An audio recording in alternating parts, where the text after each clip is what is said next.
you're praying less, you're making tasbih less, you're caring about your connection with Allah less, the moment you're doing that and you're quote unquote hustling for the sake of Allah, you're lying to yourself. Don't make the same mistake that I made, which was waiting 31 years to be connected to a scholar. I was going to compare it to like me being Palestinian and always getting the joke. What do people say about Palestinians? Olive oil. That's one thing. What else? That a lot of rocks. I wanted to ask a question. It's like, what does it look like, the life of an activist without social media? Roll Back Home is hands down one of my favorite podcasts. Islamic reminders and comedy? How does that work? Dude, 1 minute I'm laughing, the next minute I'm rethinking my whole relationship with Allah. I usually only listen to lectures, but this is a nice way to relax. It feels like you're just chilling with your friends and reflecting on the Deen. You actually learn a lot too. It's way more than just jokes. 10 out of 10 would recommend.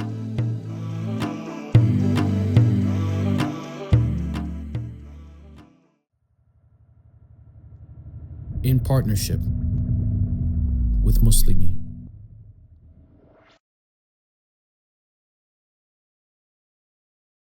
All right, ladies and gentlemen, we're live. Welcome back to Roll Back Home. yeah. I don't know what episode this is, but we're just going to get right into it. Yeah, this is Afterthoughts. Afterthoughts with brother Shaun King. Yes, sir. Yeah, we just interviewed the brother. First interview. Alhamdulillah, I think it went really well. There's some things we didn't get to, and then there's things that I held back on.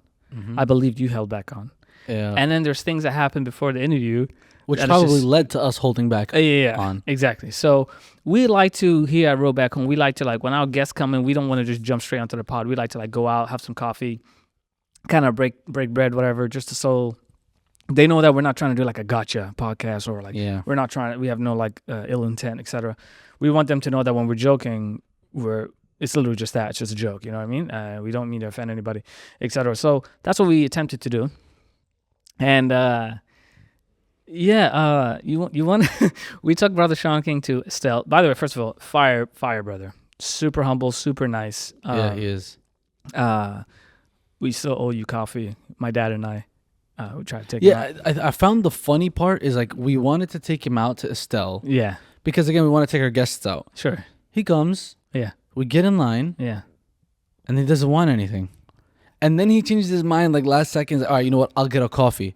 But I'm like, no, he didn't get coffee. No, he ended up getting like some type of drink. refresher. He didn't want caffeine because he already had caffeine. Yeah. But in my head, I'm like, we could have just went straight to the studio, my brother. We could have got you a drink and just met you at the studio. And I felt bad. I'm like, brother, I ain't trying to pay for Sammy and Hamid, even though Hamid, appreciate you, guy. paid for us. Our guy, which we're telling him like, we got him. Oh yeah. There's no way you're gonna cover that tab. But point is, it was.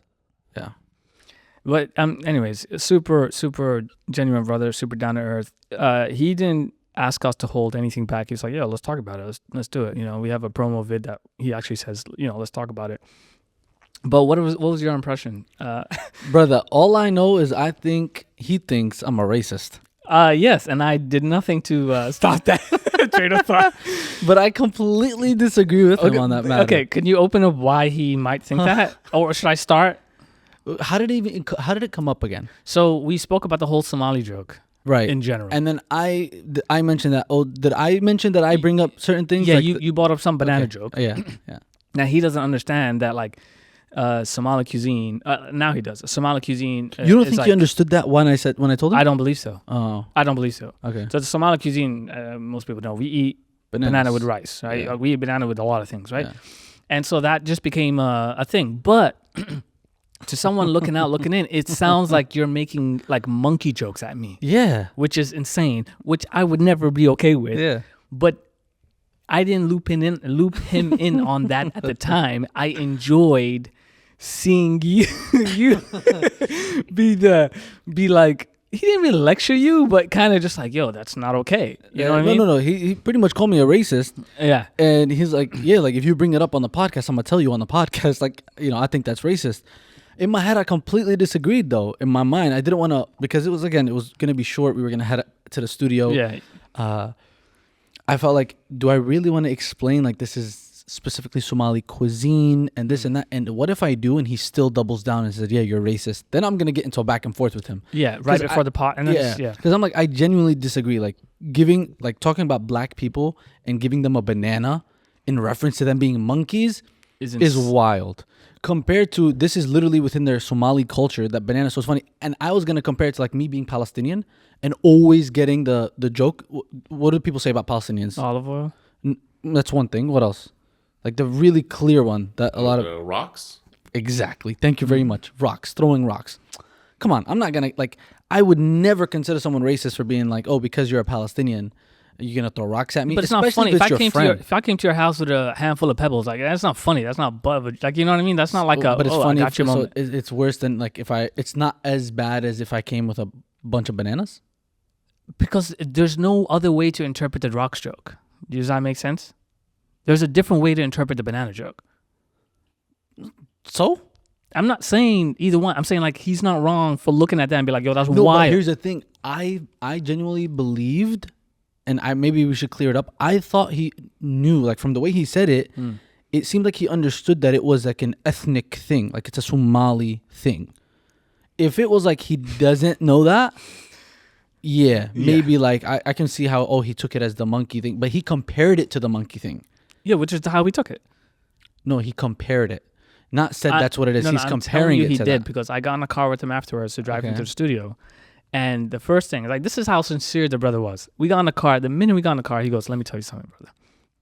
Don't ever let somebody bring bananas to power. you, etc. Right? And I'm just like, I was like, at that point, I was like, should I just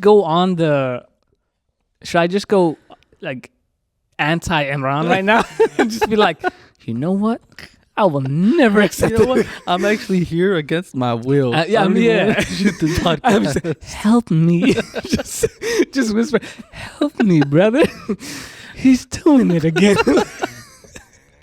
I like text him, like, I just call him at late at night, brother. He bought another. He did it again. Like, what should we do? Like, you know, stuff like that. But and then I thought to my mind, I was like, no, haram. Like I know he's like he cares about me, but I need to explain to him why you did that, right? So I did explain the full thing. He goes, look, do you truly believe that this is the case? I was like 100%. If I had an inkling, that it wasn't, this pod will be over. You know what I mean? So anyways, yeah, I cleared it up for you. Yeah. And my question is, after the studio, he had an event. Or after the pod at the studio, he had an event. You decided to take him. Now, I assumed, Hamid, maybe you agree with me, that you were trying to get away from like setting up stuff. Because we had to move stuff around, and this brother just was like, I'll take him and dip, right? But did you speak to him in the car about anything? I spoke to him more about personal things in terms of like spirituality. Okay. Because remember on the pod, we kind of talked about Sheikh Mukhtar and Turkey and this and that. So there was actually a lot of links, connections that we had on a personal level outside. And there was even projects, and we never really got to bring this up in the podcast, but there were projects. Remember we were going to talk about projects that succeeded, failed, etc. We didn't really unpack that as much. There was a project that he had started an online campaign for, right? To like, hey, join this Telegram channel, and we're going to help the people of Gaza in this way.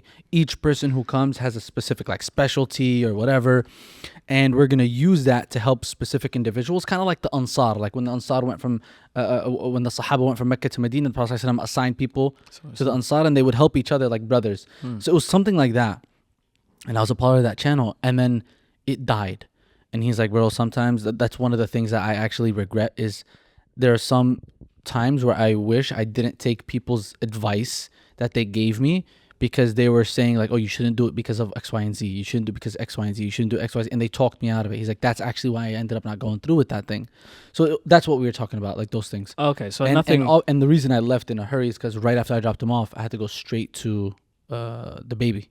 Okay, yeah, I got you. So you didn't sit there and make monkey noises or nothing? Heck no. Okay, so but you guys didn't bring it up at all? No. It didn't come up? No, I didn't. Did you feel something in you to bring it up? Because No, now not the at all. pod's over. No, not at all. Okay, Yeah, you didn't no. feel like a need to clear your name? I could. He's like you said. You could tell he's a very sincere brother. So it wasn't like he was trying to get you like I got you moment, or like, hey, I think he was genuinely giving me sincere advice. I think it was like even at the bakery when he was giving that advice, it was like a big bro. Yeah, bro yeah, advice. yeah, It's like, yeah. no, like, you know, like this is what it is. But like we were trying to at the same time trying to test his sense of humor. That's a good point. So I think that's a good point. I think that's also why like that interaction also kind of steered what the conversation was going to look like on the podcast, Yeah. in my opinion. Like certain jokes that I'm sure I held back on and you held back on. Well, you had to hold back on that. you couldn't make given some of that. those jokes, right? Yeah. I don't know if you had any of those, but No, I did. Yeah. When I wanted to start the pod, it was just like I was gonna make a bunch of light skin jokes, and I was like, nah, I don't I really. remember, yeah. And the funny thing is, like when I brought it up, may Allah make it easy for him. Mm-hmm. He told us a story about how he got assaulted because of the fact that he's black. And all I had was a bunch of light skin jokes. And I'm like, I can't talk about this. You just told me you had 3 spinal surgeries. I can't bring these jokes up. But the jokes were essentially like, hey, if I was part of the KKK, you wouldn't be my first choice. Like, you're not bragging rights for me. Right. You know what I mean? Like, I need me some dark meat. Like if I was a fisherman, like sports fishing, Yeah. like you not the fish I'd hold up. You know what I mean? Like I would hold something like a very dark, you know what I mean? Like to be like, yo, this is what that's the wild jokes that I had, right? Yeah. But I'm like, I can't make these jokes now. Right? And then we jumped into the 1 drop rule, how back in the day they'll classify you as black if you have 1 drop of black blood in you. Yeah. Black blood, whatever that. So that's then I was like, you know what? I'm gonna just keep it at like, hey man, you ever get the the thing where like you don't Bro, look black? And it's deep. Like I remember when I was looking into this in some videos and articles, like I was doing some research. He wanted to know who his neighbors were Before the pod. No. Like bro, some people were literally trying to figure out who his real like biological father was, because I think his non-biological father, whoever was in the mix, and again, we didn't get to ask these questions. I hope we were able to ask these questions maybe in the future. But yeah, like the allegations are that no, his actual biological father is also not black, and that, you know what I mean. So that's like, I think he touched on that. He said that there was people who were saying that he wasn't black, and then him and his wife like just figured it'd last a day or two, yeah, because they found it like funny. And then like it's like, no, people are serious about this. They actually Yeah. think this. Yeah. Any other thoughts after that? not that comes to mind right now. I remember because he's a very good speaker, mashallah, and we had written a bunch of stuff that we wanted to talk to him about, and I remember him getting to them so early. So, essentially in the beginning, as we're talking about like, him growing up, his background, I remember we started speaking about ICE in Minnesota. Yeah. Which was a point we were going to bring up way later. But that's him in his flow state. Like, I can't stop him. He was in his flow state for sure on that. Yeah. And I think we learned a lot from that interview too.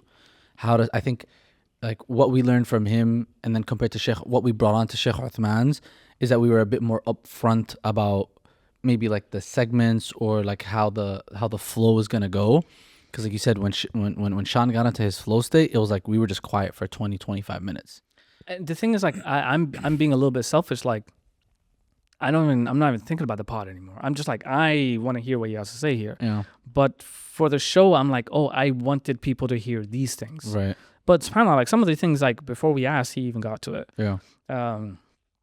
I was gonna make a joke about the Minnesota thing, and then I was like, maybe I shouldn't. And then, because he talked about like Alex Preddy and a couple other white people who were killed in this. He was like, because they believed that they were safer.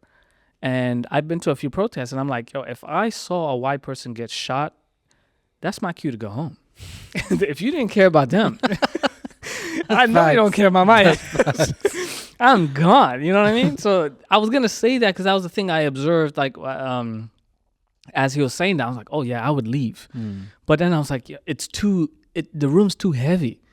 Like, it's way too heavy for me to just be like, true. But that's where my mind goes. I can't help it. And I noticed that when Sammy tried to drop those little like sense of humor lines, he would like bring it right back. Yeah, it's just like, story. yeah. It's like, oh, that's so. Anyways, death, right? I'm like, death.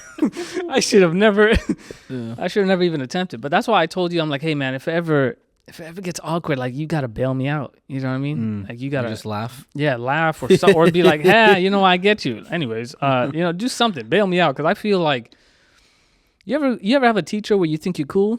Yeah. You're cool with the teacher, and then one day they're just like, yo, detention. I'm like, brother, I thought we was cool. Yeah. Like, What yeah, happened? that's how I felt. Yeah.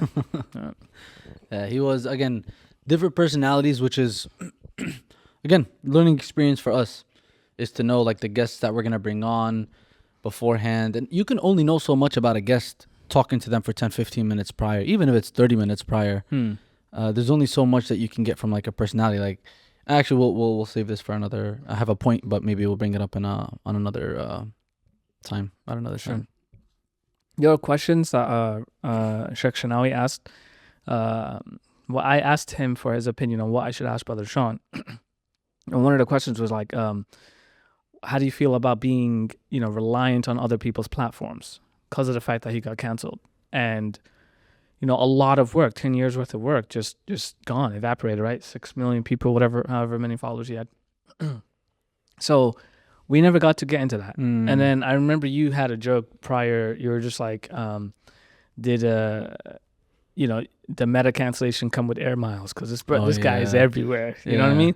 But I felt like, hey, man, I don't want to kick a brother when he's down. Like, that's true. Even though he's like okay with it. There was so much to unpack there, because not only do I want to know about like, well, if you're not relying on these platforms, then what are the solutions? I think Upscrolled would have been one of them. Have you guys used Upscroll before? I did download it. I just haven't started using it yet. Yeah? Same here, yeah. I installed it, made an account, but Like, what is it supposed to? What is it? I don't get it. It's supposed to replace what? Twitter? TikTok. TikTok. Yeah, because remember how the Zionists like. Took Yeah, over, yeah. Okay. But it's meant to be like it's a copy paste of TikTok, but called Upscroll. It's giving like Like the shopping, the lives. Instagram. Like visually, it looks like an Instagram. Yeah. But I guess the concept. I mean, I'm not following anybody, so it's just right off the bat. But I wonder if it's just like a trendy thing where it's just gonna, like, just like you guys, you downloaded it but not really using it and still keeping your other platforms. I wonder how many people are actually leaving TikTok for Upscroll. I don't know about leaving, but I do think that people are just adding it to like the rotation. Because it's number one downloaded app for like. I know, however but again, many. it's just like, it could just be like a moment thing. Like, just, hey, download it, but then no one uses it, for example. It's hard to replace a social media that's entrenched, that people are entrenched with. That's why I'm like, does it have the shop? Does it have because you would need to have all of the cool things that TikTok has for people to really jump off. I would argue, and the monetization part of it too. Sure, but that's just for creators. We're talking majority of people are not creators on apps. They're consumers of apps. Exactly. They're consumers. What are they consuming? What creators are making. And creators are incentivized. So if they're not incentivized to create on that platform, then people are not incentivized to consume off of that platform. This guy, by the way, he's a civil engineer. No, I understand what you're saying, but like I would say most people, like consumers, don't care for TikTok Shop. They don't want to see ads. They just want to see funny videos to keep scrolling. So I think it doesn't hurt creators to be like, you know what? When I post on 4 different platforms, might as well add it to this. Add that one. I get you. Yeah. Yeah, this guy trying to sun me. I get you. Right, but that's why I'm like, because they're not looking for. By the way, the money in TikTok is pretty dry now. It's pretty dry. Brother, I see a lot of like refugees that just be like, Bismillah, Bismillah. oh man, that's Oh yeah. TikTok, TikTok live. Hey, pan over to Hamid. What's wrong, man? no. There was one where like I thought it was like a guilt trip trying to scroll up.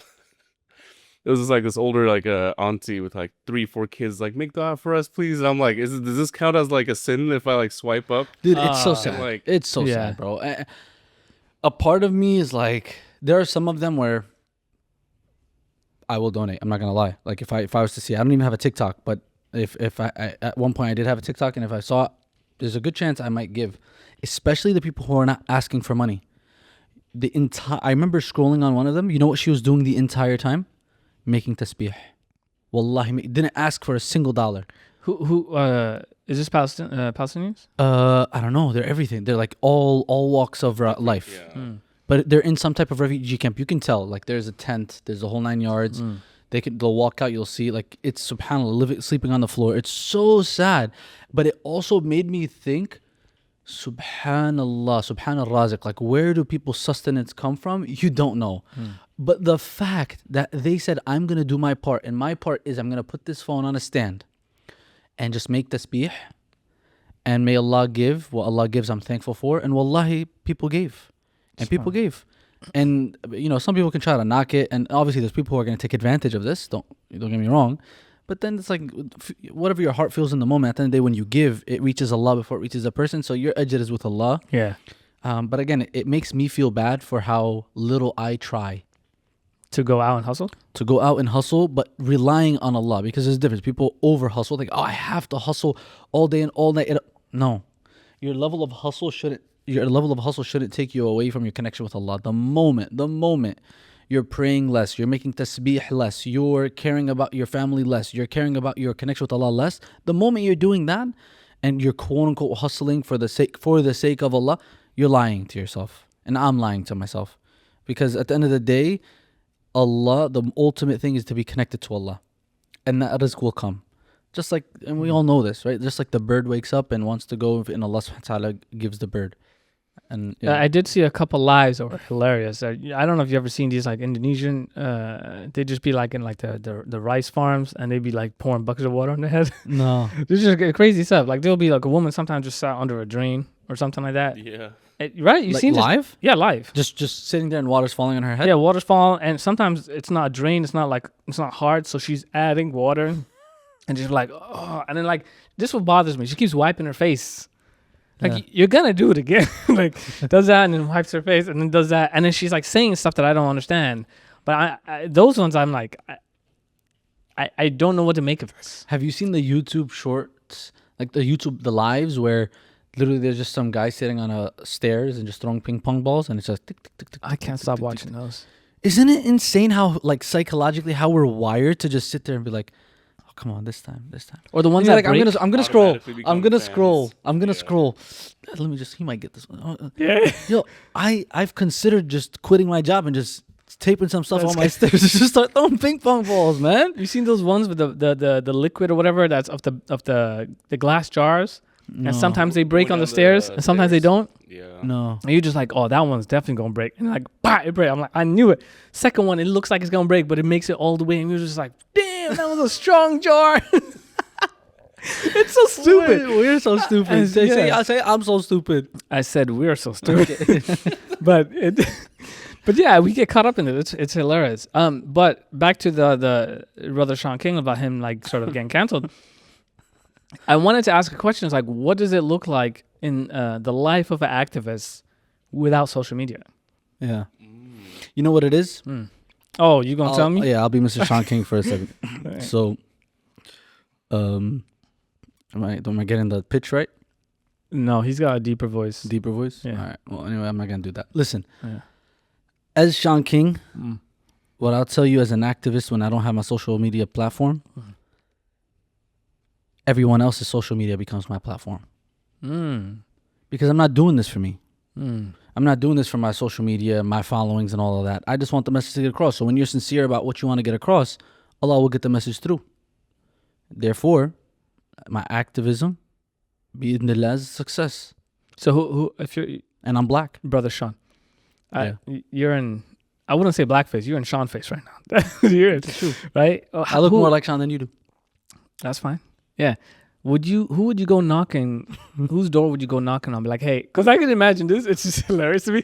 You imagine you doing like a selfie video, like, hey guys, so walk, and then brother Shaun just comes.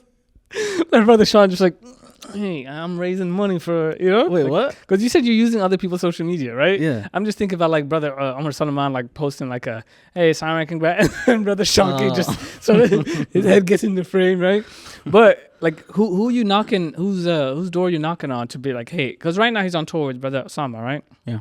So I figured that's one. He's got to be other people that he's like, because that's a really smart way to use it, right? No, but I don't think he even intentionally says, I'm going to use this person, I genuinely believe he's so sincere in the work that he does and the efforts that he does that it propagates through other people's social media, not by him planning it. It just does organically. I'll give you an example. Like, we're shooting our podcast for the last 2-3 years or whatever. It just organically so happened that you made the connection with Buna and the Muslimi and this and that and so on and so forth. We didn't plan that 3 years ago. And then eventually, organically, I guarantee someone's going to reach out and say like, hey guys, can we sponsor this? Hey, organically. So I'm sure people reach out to him as well. I see. You see him? So I think it's more just organic. And I mean like also like day-to-day people's social media. So I like Sheikh Uthman ibn Farouk, and we'll bring it up the other time. But the One Message Foundation, like all of his, subhanAllah, notoriety and fame that he got from the da'wah that he was doing was not something that he sat down and said, okay, I'm going to create this social media page. We're going to post these videos. It was the people around him. Yeah. And it was his sincerity in the work that he's doing that made those people around Allah move those people for him. Wait, explain that. he didn't plan it, but people around him planned it. What do you mean? Yeah, so like imagine like you just go. I'm going out to do dawah. I'm going out, and the brothers around me say, "Hey, Sheikh, can I record you? Sheikh, I want to create a channel. Sheikh, I want to do this. Sheikh, Allah's Oh, I sending see, I people see. for them to move and propagate the work that they're doing because they're so sincere in the efforts that they're in. That's what I mean. That makes sense. So okay, so I would say that, and then also the other thing would be like him being on tour. That makes sense, right? Because if you're trying to raise money and you don't have any platforms, you could use other people's, like you said, Yeah. like, hey, brother Shaun is doing this, guys. Can you? It's kind of like how foundations now use influencers, right? The second thing I would say, and this is, I guess, less sort of convenient, I would say, is what he's doing right now, right? He's on tour with brother Osama, Yeah. and he's. I mean, we intended the event on. Were you there the whole on time? 7th. I went for pretty much until the end time, which was like 9:00. I think they went on a little bit longer because the program kind of stopped for Isha. But the point is, like, he's on tour doing the same thing, and he had a fundraising. I had no idea that they were going to be fundraising for Palestine during these talks, because it doesn't look like it's a fundraising. Yeah, that's right? how they get people. Like So- in a good way, kind of. You know. I figured that's another way, because I was going to ask, like, what does the life of an activist look like? And But you know, he has a full-time job. I don't know if when Oh, we I did not recorded- know this. Yes, so I recorded it. I wanted to bring that up in the pod. Again, we didn't have much time, but I mentioned it in his intro. So he works for Human. What is it called? Did I put it in the script? It's HC. Professor? No. He's like an activist, but he doesn't get paid like percentages or what have you. He does fundraisers in the whole 9 yards. Yeah, he doesn't take a penny. He doesn't take a penny from anything that he raises. Yeah, not at all. I think he said that to us himself too. Yeah. And he's done a bunch of videos on this, like, you know, and people just hop online and go back and forth about this. Yeah, like his day, I guess. What is he? By day and by night, he's a activist, or is it the other way around? Oh, could you get closer to the mic? Oh, is it better now? Okay, the Human Concern International, one of the oldest Islamic charities in North America. And what he does is he helps train teams, represent the organization globally, fundraise and support humanitarian projects, particularly in Gaza. He works closely with Palestinian leadership, both locally and on the ground. So it's called Human Concern International. That's his full-time job. His full-time job is that. And then he also does some writing. So I think he writes articles or blogs for like maybe news channels and things like that. On, like, He probably Substack? does on the side as well. But yeah, so he has a set salary with Human Concern International. And then it doesn't matter if he raises $1 million that year or $500,000 a year or $5 million that year. What his salary is his salary. Whereas most, by the way, like this whole thing with Human Appeal, you did we talk about it before? I don't believe so. So this whole thing with Human Appeal and the brother getting a $2 million check is wild. It is insane because it's a large amount. But if Muslims knew how much these Muslim speakers do get, sometimes it is a percentage. These fundraisers sometimes do get percentages. Was that, by the way, accurate? Like, 'cause There's you know still how it is on the internet. it's like, still once something- unpacking right now. Okay. Right now it's not. Right now it still looks really bad because all of their quote unquote like alibis, there isn't a like the first thing was, Brother Khalid Baidoun was saying that money was essentially being donated to one of his organizations that he works for, which is like a some type of organization that is also hosted like that combats Islamophobia, that's also in Berkeley. But then who makes a post? Brother Hatim Bazian. Yeah. So he put a post, hey, by the way, we did not receive $1 from Khalid Baidoun or whatever like that has anything to do with Islamophobia. So it's like, okay, well, hold up, now what? So then, hey, what's the other thing? Like, what else are you going to come up with to say this is it? But point is, I think all Muslims should be aware that at the end of the day, there's a huge, quote unquote, like there's operating expenses, but then there's those opportunities. So what people will argue is, well, if Khalid never made those pushes, those campaigns, that $5 million would not have got to those people, for argument's sake, right? I'm not condoning it. I'm just saying that's how they look at it.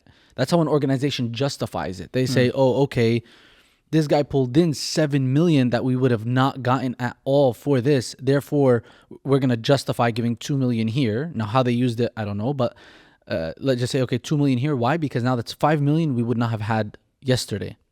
Sure. But the only one of the number one organizations that I love and that I would support till I die, unless something crazy happens, is MATW. Oh, I worked with them twice. Yeah. I saw that and I Fire. told you should. I think you had mentioned it to me at some point. And I'm like, I love, and you told me, do you trust any organization? In Farak actually told me, do you trust any organizations?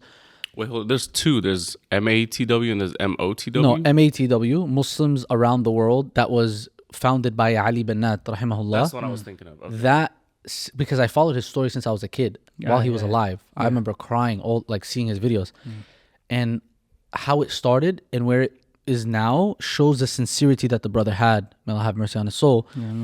And all of their operating costs are covered by donors who want to cover operating costs. Do you see what I'm saying? Yeah. Actually, the way it worked was like, so full transparency. I worked with them for to raise money for Gaza and to raise money for the remember seeing those, yeah. Sudan crisis. And the way they did it was like, hey, we're going to pay you. I ended up, I'll get to it. They said, look, can you raise money? I raised money. And they're like, a percentage of the money that you raised, we will give you. I think it was 10%. Yeah. But it's not coming from the money that Exactly. you raised. Exactly. It's going to come from this other pocket where people have donated to Yes. cover operating costs. Exactly. And then I ended up not accepting And I either. love that model. That's a That beautiful model is so much purer, so much cleaner. Yeah. So every person who donates knows that every dollar they donated goes to that cause.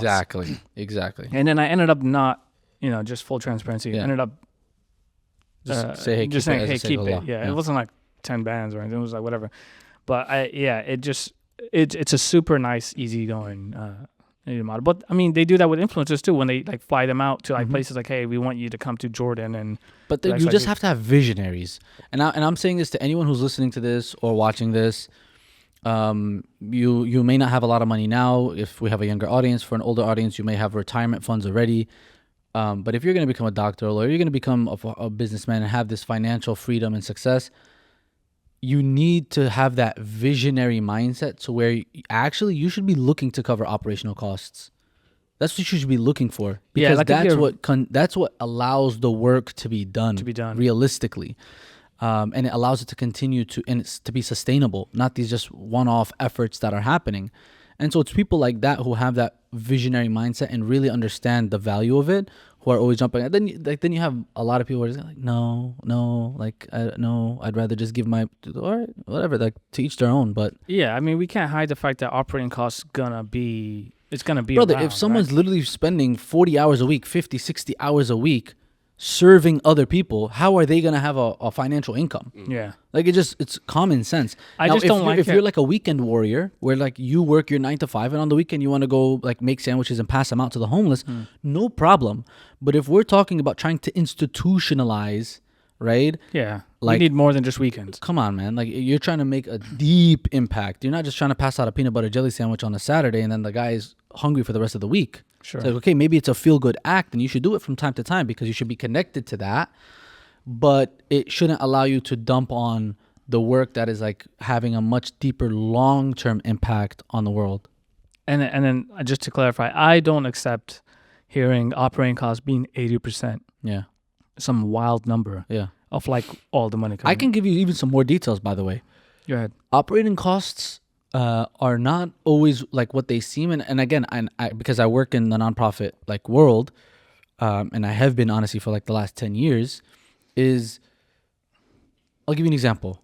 You have a Sunday school program and you're paying teachers for that Sunday school program, for the program to happen. Nonprofits don't necessarily have to say that paying this teacher is an operating cost. It's not. That's the program cost. For this program to happen, this person needs to be paid. That's a part of the program, Sure. right? So some people assume, for example, Al Misbah, we have a warehouse. We pay X amount, a couple $1,000s a month for the warehouse. Now, if this warehouse space is used for admin offices, operating expense. Yeah. If it's used to store the food, if it's used to distribute the food, that's a program cost. That's not an operating cost. That's a part of the program for the program to be established, to be able to get hold the exist. food. it needs to have that space. So it's like there is more nuance as well. Like when people actually, if you unpack it and it makes sense. Are they? I'm just assuming. Like most charities, do they have to put this information out? Every charity by law, Al-Misbah, you have to file 990s. It's Okay. everything is public. Okay, I'm done. Everything is public. So that's how it is. Like someone just randomly went on, like I think it's called like ProPublica or something like that. You just say like Nonprofit Explore something. And I think someone searched up like Human Appeal 990s, right? Oh. And it's accessible to everyone. Yeah. Is and that how the story broke? Yeah. And then they saw Khaled Bey doing $2 million. Like, what the heck? This guy's. And then Is that, by the way, like a lifetime of him working with Human No, Appeal? they or said is that was like, the year, I believe. They said it was that year because 990s are filed year by year. So that was 1 year. That's why they're just like, yo, this makes no sense. Like, you guys need to clarify what the heck is going on. Because that's like, again, 20. I think that was a 25% essentially kickback, which is crazy. Yeah. What do you think about this? I'm just flowing this idea by you because you've been in the space for 10 years. And then we'll move on. I got one more thing after this, and then we can land the ship. Land the plane. Yeah. Land it. Whatever. You want to dock the ship? Dock it, but you're not going to land it. Look, Anyway, man. go ahead. All right, I'll take that one. When I see a bunch of charities operating in the same place, Yeah. sometimes what comes to mind is like, what if you were to just be under one umbrella? And I don't know what goes into that. Like, and would that be a smart way to go? Meaning, like, let's say we had maybe, I don't know, we probably have like what, 40, 50, and probably more, right? Muslim nonprofits in America. I don't know how many. Yeah. I'm just throwing numbers out. Now imagine we had 4 or 2 or 1. Would that be worse? I'm assuming because like the head of the ship, I'm gonna go back to ships, head of the ship could really derail this thing. Whereas it's safer bet to have like all eggs not be in one basket. Yeah. But for effectiveness, I would assume one or fewer would be better. What do you think? It all depends on the model. Like, can it all be under one? Yes. If it's also to a certain extent like a decentralized model, because everywhere you operate is going to be different. The impact that's like the help and assistance that's needed in different areas is going to be different. Sure. So now the bureaucracy comes in. So if there's so many levels of bureaucracy where you're going to have to get approval from so many different places, then now the assistance is like really slowed down, right? Versus, hey, let's have an Islamic framework that every nonprofit should work under, right? That allows for being agile. That allows for people to be able to serve the need that's needed at that place and time. So I can argue for both. There's pros and cons to both. I do think, and I'm not saying this is how we should do it. I'm just saying it's also good to look at different case studies of different like religious faiths. So if you look at like your Mormons and you look at your LDS, Latter-day Saints churches, which I don't think they're Mormon, but then you look at the Jews, right? And you look at the models that they implement. It's the model of, you mentioned the more centralized model, but they also don't have 2 billion population, right? I think that's the beauty and difficulty of Islam. Is the beauty is anyone and everyone can become a Muslim, and it's attractive to almost everyone. And so it's growing tremendously. Mormons, how many are they? Jews, how many are they? So it's much easier to have that model with that small of a population, and they're all for the same most part. It's like culturally the same, ethnically the same for the most part. Muslims, literally every walk of life, so many different cultural orientations. So now you have to take into account cultural needs that they have, geographical needs that they have, languages that they need to be served in. Yeah. So, right? So it's like, it gets tougher and tougher. yeah. Funny thing you mentioned about the Mormons, how many of them are there?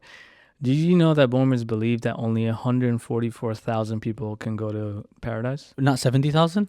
No, 144. With inflation, that number Yeah, doubled. inflation. They got Yeah. inflation. They keep Hey, one of the increasing. guys was like, brother, come on, man. Well, what's hilarious is like there's already like more than that, and they're still recruiting. I'm like, I would stop weird. knocking on doors because that means my spot might be taken. That's crazy because that model wouldn't work with them too, since they can technically marry more than one and then have more kids. More kids. So it's like maybe because of that, they were like, let's rethink that number. Yeah.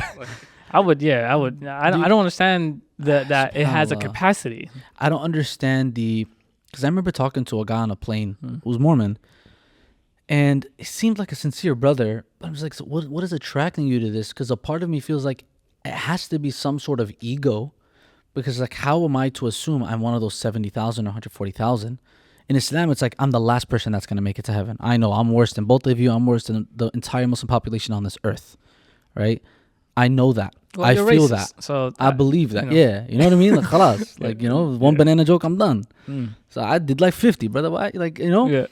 But genuinely, like as a Muslim, we're taught like that's how you should feel, and so I don't know how one enters that faith, knowing that like 70,000 to 140,000. That's not, as a Muslim. Even though I feel I'm the worst person to walk on this earth, Allah's mercy is so vast that through His mercy I can enter Jannah, and every single Muslim can enter Jannah and will enter Jannah. Bi'idhnillah, whoever says La ilaha Muhammad Rasulullah, even if we have to go into hellfire for a little bit, may Allah subhanahu wa ta'ala protect us, and we never have to. But there's still that concept of, okay, you get purified in Jahannam and then you enter Jannah. It's beautiful. Why limit yourself? Are you that confident in yourself being one of those 70,000? No way. No way. So that's why I'm like, maybe it's a little bit of an ego. And I remember I was talking to him, and he was talking to me about how his wife is diagnosed with cancer. Who's this? This is the person I was sitting on the plane with. I see. This Mormon. And I'm like, wouldn't it be great? And they believe in this reincarnation. They believe when they die, they get reincarnated. I thought they believed in them becoming gods themselves, and then having a planet of people maybe worship some of them. Maybe some of them. That's what I heard. I didn't believe in reincarnation like the way that, you know. No, some Hindus I do. think they keep getting reincarnated until the day of judgment, quote unquote. I see. And then that probably happens. But then the numbers wouldn't make sense. How I die and I'm 5 telling you, niggas came back. And on Why top do of we that- have more people now than before? Bro, I was digging into it more. I was asking him a question. Yeah. And I was like, oh, okay, like, so can you help me make sense of this? So from the time of Jesus, 70,000? He's like, no. This was like starting 100 years ago. What? Like, wait, so there's a date where like your Religion. framework of Mormonism, whatever. Because they're a fairly new starts? sect too, right? Yeah, I don't know, bro. But point is, I was like, that makes it even worse. You know? And then I'm like, now I'm trying to kind of like emotionally like lean in a little bit. I'm like, yeah, but you know, wouldn't it be amazing? It's like a person dies, and then they're not reincarnated. They're in like a state until the day of judgment, and then they enter heaven. Like, wouldn't that be a better thing for your wife? Because you don't know what she's gonna be reincarnated into. You don't know, is she a part of the 70,000? Is she not? Why? So, And then also saves you trying to find her. Like, no, she, you know, she's done. You trying to look around, and you don't know. any cat that rubs Any up on your cat, leg, yeah. you're just kind of like, Baby, baby, is that you? Come here, baby. Baby, come, it's me, baby. That would drive me up a wall, dude. And also, like, back to just like the numbers, it doesn't make any sense. yeah. So, Yeah. Anyways, last thing I would have asked Shaun, Brother Shaun, before we got off, is that I remember him mentioning that Umar Salman said during a speech while he was there, and he said that he didn't tell him this beforehand. He kind of said it on stage without telling Brother Shaun backstage. And when he accepted Islam, he goes, I just want to give an advice to Brother Shaun. Just study for the next 3 years. Don't go out and preach. Just study. And then I saw the tour fly. I'm like, it's been a year. He out here, right? But then when I attended the event, he's not doing that. Yeah. He's talking about his life story. He's doing what Shaun does. And he Brother is Shaun studying. Because remember I was telling you about Sheikh Mukhtar, does. Yeah. who I consider my Sheikh, the person that I believe that inshallah will be a means of me being able to get closer to Allah subhanahu wa ta'ala. And I think every single person listening and watching this, don't make the same mistake that I made, which was waiting 31 years to be connected to a scholar in which you are actually trying to seek their guidance on connecting to Allah subhanahu wa ta'ala via a methodology that they've done. This is simple. Like, you look up to an MBA player, you look up to this civil engineer, you look up to this financial advisor, you look up to anyone, you want this level of apprenticeship. While there's an apprenticeship, they're also telling you, by the way, you should study this, go to this school, go to this college, and we're going to continue to work together. That's the type of relationship that you should have with a sheikh within your community if you're serious about getting connected to Allah subhanahu wa ta'ala, because there's a path, there's a way. You don't need to reinvent the wheel. You think that's sustainable though? 100%. You think With sincerity, one- 100%. Again, you don't like have to one be a full imam time student. for like a, I don't know, 1,400 member congregation. Yeah, You think 100%. every Yeah, single- because again, he'll say, okay, take this curriculum, do this, study this, read this. You have questions, you go back to him. There are some mashayikh who also have their online seminaries. So then you attend their seminary. Does that make sense? Some of them don't, but you continuously go back to them for advice. You continuously go back to them to seek the truth, right? Because we're laymen. And similar to how we love our colleagues to put respect on our name because we hold a certain position and we studied a certain amount of time, we have certain experience, we should have a level of respect on their names and their qualifications and their credentials within the Islamic field to also continue to allow our journey to get better. Point is, the reason I mention that is to say, Shaun was in Sheikh Mukhtar's seminary, on the Suhbah seminary. So he's heeding that advice of learning. Subhanallah. So you can see how again, humble and sincere the brother is. Alhamdulillah. Yeah, that was my closing notes. I just wanted to say, Jazakallah khair. Thank you so much, Brother Shaun. How was my prep? Huh? How did I do? Let me get past that. Well, we'll talk about this off camera. But I just want to thank Brother Shaun. Thank you so much for coming through to Row Back Home. We'd love to host you again. Cool brother, sincere brother. Oh man, we gave you 2 podcasts, you know. I wish I Gave had you a banana right now. afterthoughts. All right, brother. Assalamu alaikum. Alaikum salam wa rahmatullah.